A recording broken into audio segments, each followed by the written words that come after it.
давоми боби 28. акнун чеҳраи кушод дошт кампири фотима. ҷиянам заршинос будаи ба китфи сарихон тап зад. кампир, ин паризодаро аз куҷо ёфтӣ? Ӯ маро ёфтама ҷон, ҷавоб дод сарихон. ана ҳамин тавр гуфт. сарихону ба нақли воқеаҳое ба хонандаи арҷуманди мо шинос даромад, лекин пас он хоҳиш кард ки Юлдузхон якчанд рӯз дар ҳамин хона биистад. ин сир аз ҳамин ҳавлӣ берун набарояд.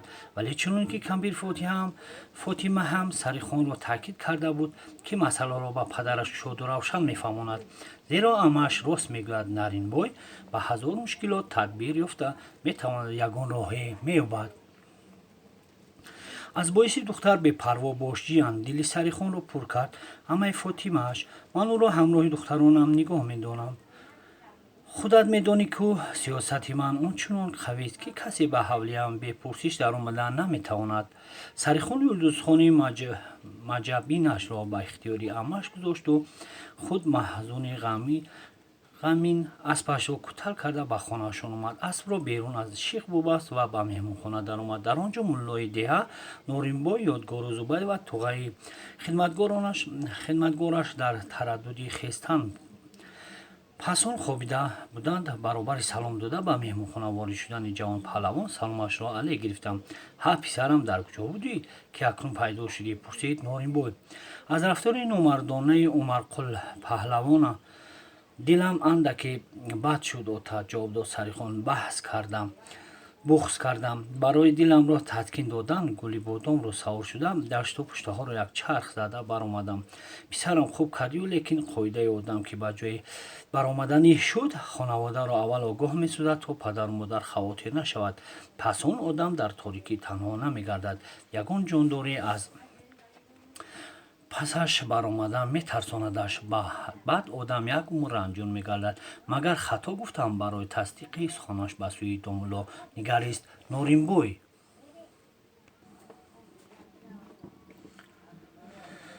дуруст фармудед бой бобо, ҷавоб дод Домулло ва илова кард. хусусан ҳамон ҷондорҳои гуфтатон ба одамони оддӣ сару коре намегиранд. фақат паҳлавонони пурқувват дар меафтанд, то ҳамроҳашон набард кунанд.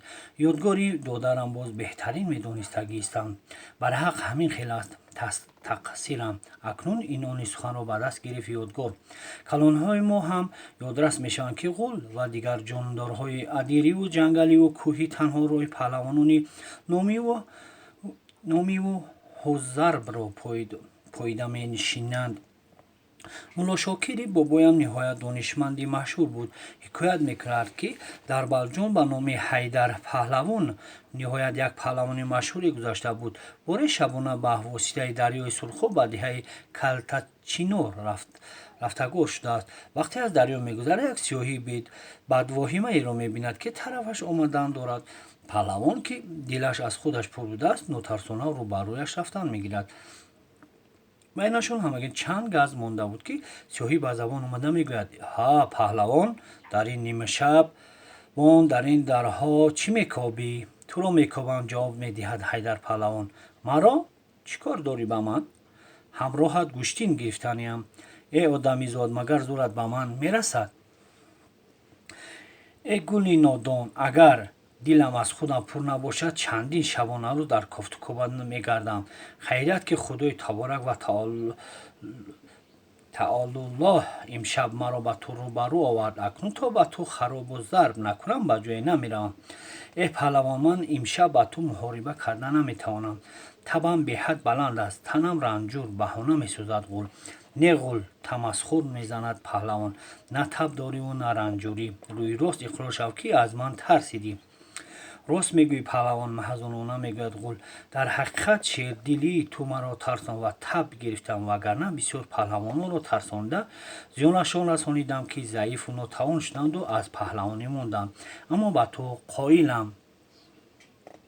پس به من تسلیم شو و از این مکان بیرو تا زیانت به آدمان نرسد. تاکید نمود پهلوان. اگر باری دیگر روبرویم اویی بوقی کرده میکشمد. قول دستش را به پهلوان میدهد و قسم میخورد که از همین شب این جانب این مرزی را ترک میسازد. پهلوان دست قول را چنان میفشارد که از درد داد میزند.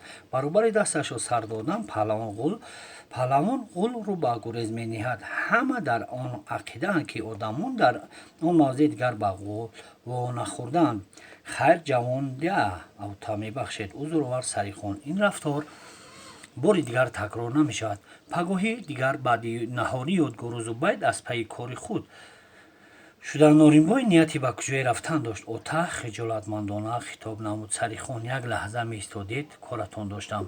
نورینبای بیستاد و به سوی پسرش نگاهی جدی و منیندارانه انداخت.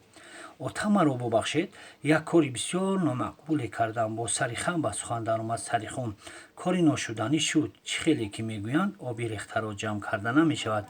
این کاری نامقبولی مرا کسی تدبیر اندیشیده نمیتواند که اون کس شمایی دوتا میتواند این کاری نامقبولی مرا کسی تدبیر اندیشیده میتواند که آن کس شمایی دوتا چیکار نامطلوبیت بوده است که تنها من تدبیر اندیشیده میتوانستم. اکنون به خود وجاهتی خیلی جدی گرفت نورینبای. راستی گپ زبانم میگیرد که بگویم. با آوازی بزور شنوا گفت سریخان. از کرده ام سخت پشیمانم. پسرم مدامی که یگان تدبیراندیش من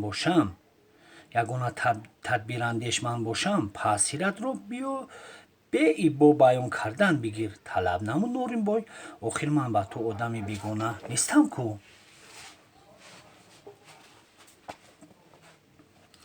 اوتا در توی قادر قلبای شبی که در مهمانخانه سریق بای بودیم اگر در یادتان باشد مرا پسر بچه جیغ زده بیرون برآورده بود. به یادم هست جواب داد نورینبای. همان پسر بچه مرا نزد دختری بود که مرا دوست می داشته است و در تگ توت انتظاری می کشیده است. دختری کی بوده است پرسید بای. دختری قادر قلبای خوشروی است به حد. پس تو هم عاشقش شده ای؟ ها با سری خم جواب گرداند سریخان. بینتون چی گفت و گزارش شد؟ دختر گفت که اگر به من ضرر محبت و در دلت رحم و شفقت داشته باشید از مرگ برهانیدم. تنگ پرسیش کردم. گفت که به کلپسری عمکم دادنی‌اند.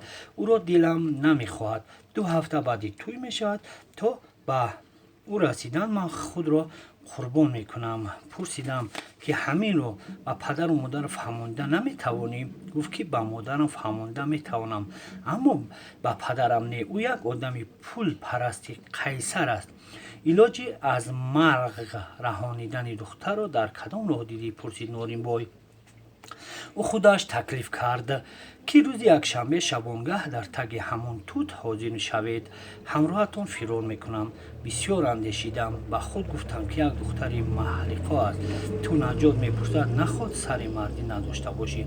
خلاص امشب به قشقله رفتی؟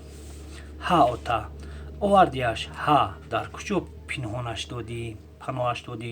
در خانه عمه‌ام. دختری قادر قلبای باشد کار را بلا زد گفتنگیر. آه کشید نورینبای و رو به سریخان آورد. دختر چی نام دارد؟ یلدوز خان. راست گفته است دخترش با آن خسیس مردار گپ گذرانیدن بسیار دشوار است. گپ به سنگ خورا تاثیر میکند و اون خوب کردی که دختر رو در خانه احمد فرو آوردی. پسرم از ترس فاطمه کسی به حولیش قدم نمیگذارد. تا یگان تدبیر اندیشیدن او به دختران فاطمه ایستادن میگیرد.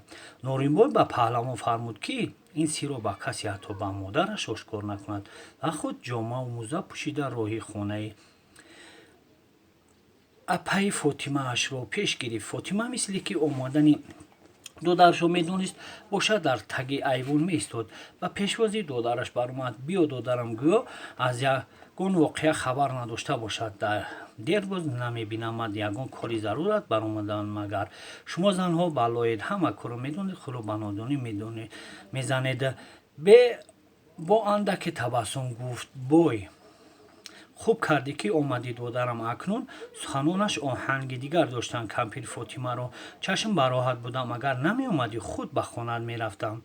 کاری که سریخون کرده است به خانه شما آمدم و کجا هم می رفتم. محزونانه اظهار داشت نورین بوی. دخترم شاید سریخون را برای این کارش سخت خواهش دادی. اهل حال نه اپا جان، ولی کار واقعا هم من در پیشم.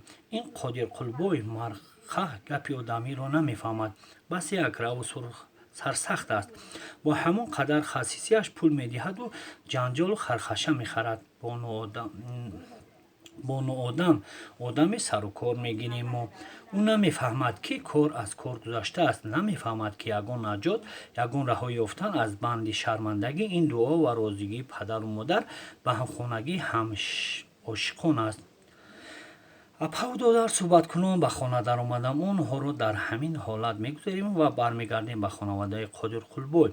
مادر دختر از اول شب غیب زدن دختر را پی برد، ولی جرأتی نمیکرد که حالا بر کسی گوید. جای خلوت یافته آبی دیده میکرد. درون میسوخت، اما یگان علاجی نداشت. پدر اکا و دادرانش نبودن دختر را در نهاری سحری فهمیدند. قادر قلبوی پدری دوستخان سرش را به سنگ‌ها میزد. در این کار زنش گناهکار مینمود که دختران نظارت احتیاط نکرده است. اخیرا اهل عائله تاکید ساخت که این حادثه ننگین را تا یک دو روز پنهان دارند. سه پسر کلانش که هرچند خانه‌دار بودند ولی در حولی پدر میزدند ازش علاهیده جیغ زد. جیدن تاکیدشان کرد که به اسباب سوار شده گرد و اطراف و دهه‌های همسایه را گشت و گذار نمایند. اما از غیب زدن خواهرانشان زینهار به کسی دهان نگشایند. شاید او ارکگی کرده در یگان جا پنهان شده باشد و بدتر به پای خود به خانه آید.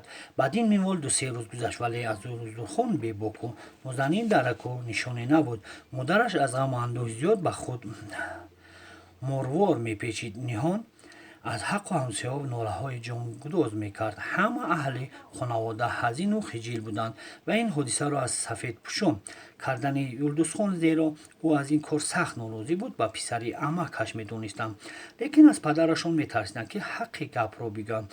قادر قلبوی چون هیزمی تر درون به درون میسوخت ولیکن به کسی سیر بوی نمیداد. در خانه کمپیر فاطمه اپا و دادر از خصوص یلدوزخان مسئولیت داشتند. باور کنید دادر سریخان حقیقتا زرشناس بود است. میگفت کمپیر فاطمه دختر را ببینی یک نیمی رویش آفتاب است و یک نیمی رویش مهتاب. در حقیقت که روی رنج و زحمت و دزدیده آوردن میکند. برابر زیبایی باز آداب و اخلاق بحثی خمیده داشت. زبانش چنان شیرین است که کس از شنیدنش سیر نمی شود. آدم باور نمیکند که از آدمیزاد چنین فرزند زیبا بود. پری رو میماند. نه خود همین قدر زیبا باشد. نه باورانه پرسید نورین بوی. وقتش شاید و ببینی بعد باور میکنی. گفت فاطمه الها به مقصدشون برسند. اگر همین طور شود سریخون همسر فرزند آدمیزاد نه هم بالینی پری میگردد. با زیباییش دل پسرم را ربوده است که از کسی نپرسیده گرفته آورده استش. خلاصه برآورد نورین بوی. همین خیلی است دادرم. گفت فاطمه من در عمری نه چندان در روزم بسیار وحشان رو دیدم، ولی بعد این صورت باری اول میبینم. یک شاعر تاجیک گفته است که خندید. نورین بوی آفاق را گردیدم، مهر و بوتان ورزیدم، بسیار خوبان دیدم، اما تو چیزی دیگری.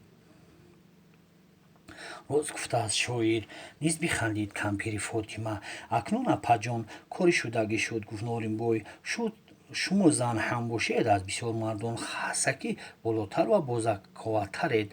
بیاید فکری این رو عاشقلو کنیم.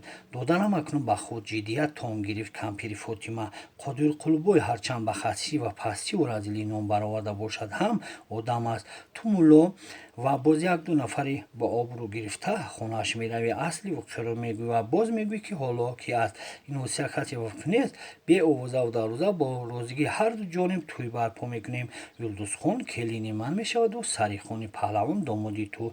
تمام و سلام.